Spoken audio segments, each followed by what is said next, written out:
Alright guys, so we're going to walk through Act 2, because it's only 2 scenes, but a whole lot happens, and we need to understand. So we've come off this big, momentous, crazy thing with the ghost father telling him to revenge me, and at the end of Act 1, Scene 5, there's one part I did forget to go over.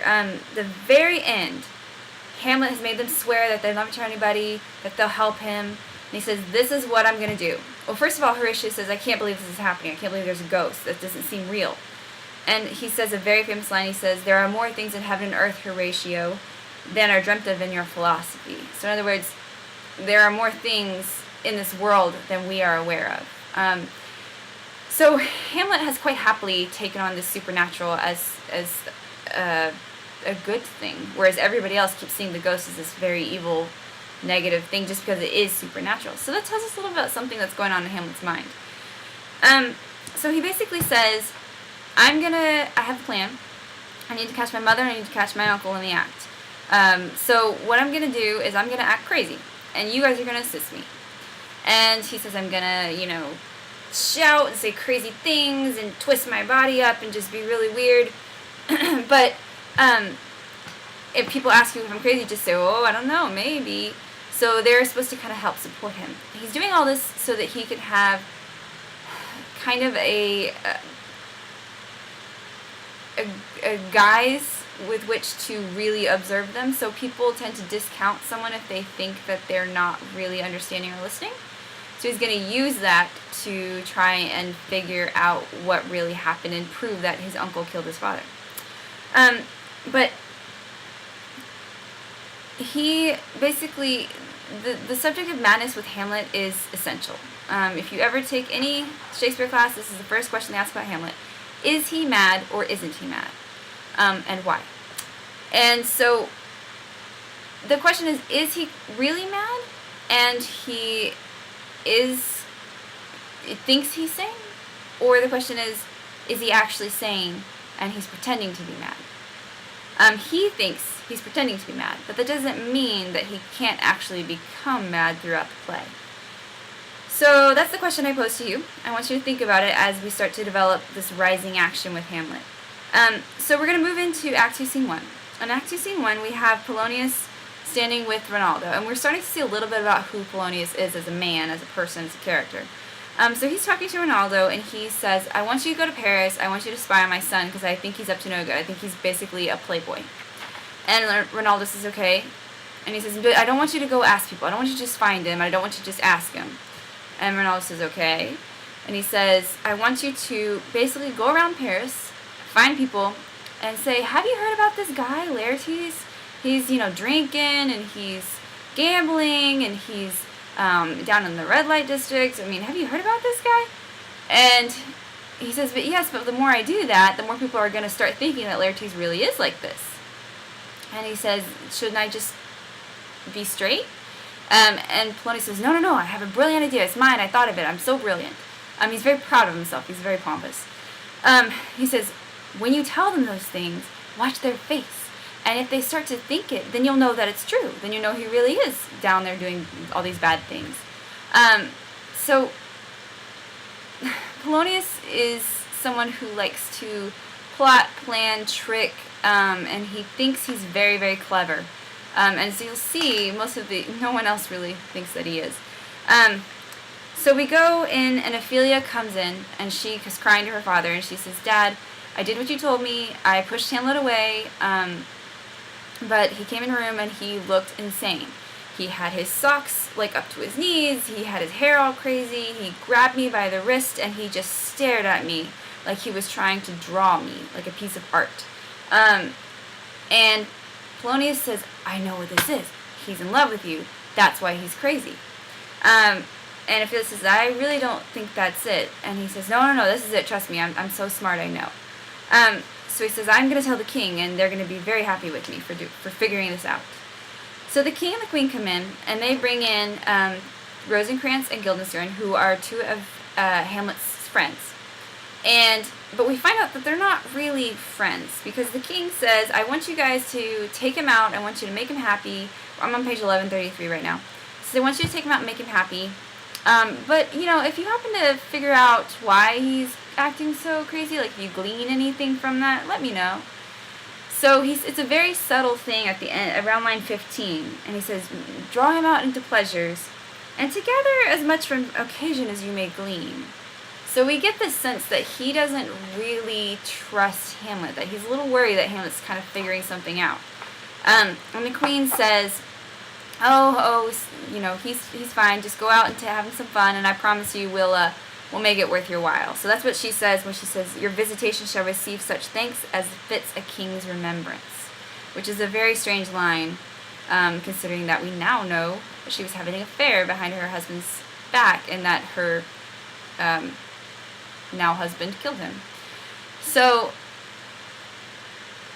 basically the friends are here because they've been bought. And Rosencrantz and Guildenstern, they're ambiguous characters, so they're not bad, they're not good, they're just enterprising. They don't turn the money down. They say, okay, sure. So then we have Polonius and the king talking by themselves, and he says, my lord, I've figured out what the cause of his madness is. And he says, he's in love with my daughter. And the king won't believe him, and he says, I promise you, let me prove it. Let me do a trap. I'll use Ophelia like bait, and I'll have her give back all the letters that he wrote to her. And when he goes crazy, you'll see that he's in love with her. And so the king says, okay, fine. And they have a discussion of Hamlet's madness, page 1135, right in the middle. He says, they talk about matter and art. These are two very important words. Matter here can mean multiple things. They use it as a pun, meaning matter like in science, so something physical matter. But they also mean it as something of substance. So, for example, in another play, Much Ado, she says, I was born to speak all mirth and no matter, meaning all mirth and nothing serious. So that's what matter means in this case. And then they talk about art. Art here, we talk about art versus nature. So we've had this discussion of nature as this pure, beautiful thing that is that is right and natural and made right in the world. Art is man-made. So art here, not meaning like a painting. I don't mean like that. It means something that is constructed, something that is put on, something that is artful is something that is a negative connotation.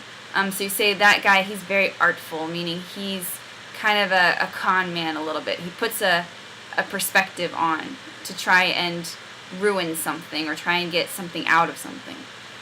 So whenever you see those words, think of those connotations, okay? So Polonius says, my queen, my daughter, she has these letters from him. Look, he's in love with her. And the queen, this is the first she's heard of this. Because she's not very involved in Hamlet's life. So she looks the girl kind of up and down, and she says, really? Because she doesn't really believe in the fact that he could be in love with a servant's daughter. And then we have a beautiful poem, which is probably one of the most quoted poems from Shakespeare. It's page 1135. She says, doubt that the stars are fire, doubt that the sun doth move, doubt truth be a liar, but never doubt I love. So this is Hamlet's letters that he's already written to Ophelia. So we do know that they were, in fact, in love at one point. But you're going to see what happens as it's sort of the cost of his madness. So I'm going to skip a little bit, but basically we have this discussion where Polonius is, the king is going to go hide, and Ophelia is supposed to come out at a certain time and kind of trap him. So Polonius greets Hamlet, and Hamlet knows that Polonius is no good. So he comes out and he's pretending to be mad, and everything Polonius says, he says something backwards that is supposed to be kind of crazy. But interestingly, Polonius notes, and this is another very famous line, he says, though this be madness, there is method in it. Meaning, even though he sounds crazy, something about this is a little bit constructed.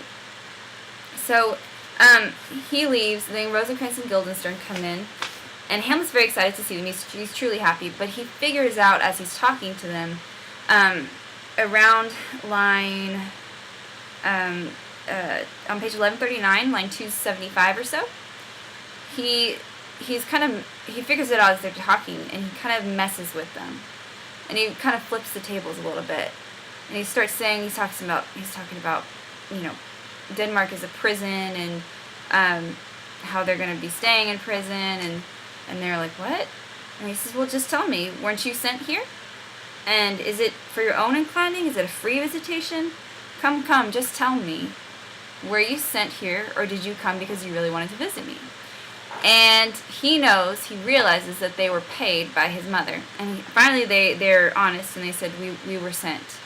And he kind of loses it and gets very angry. And then he says, oh, it's okay, because he remembers he can't break the madness. So he's got to make everybody think he's really crazy. He says, oh, it's great. And then Polonius comes back in, and he says, look at the old man right there. And the joke is, he says that he still wears, I can't remember the word, but basically he's so old, he's back in diapers, like that kind of, and so he's back to being their friend again. So he says, oh, I tell you what, he's come to tell me that the players are here, so the actors. So they're going to have a show, and the actors are going to be here. And then you're going to see what happens when we have people who are acting for a living, and what sort of truth Hamlet sees in that. So that is Act 2. I hope you guys enjoyed it. Oh, I'm sorry, I'm going to talk briefly about the players. So, when he's talking about the actors, he's watching them, and they're talking about sort of falsity versus reality. And he says, everyone's starting to interrupt them. He says, hush, hush. And he makes the actors finish because he wants to hear what they have to say. And the play that they're doing is Hecuba, and it's a tale of a betrayal and incest and everything that Hamlet is seeing. So he's taking the play and he's internalizing what it's saying as part of his plan for action.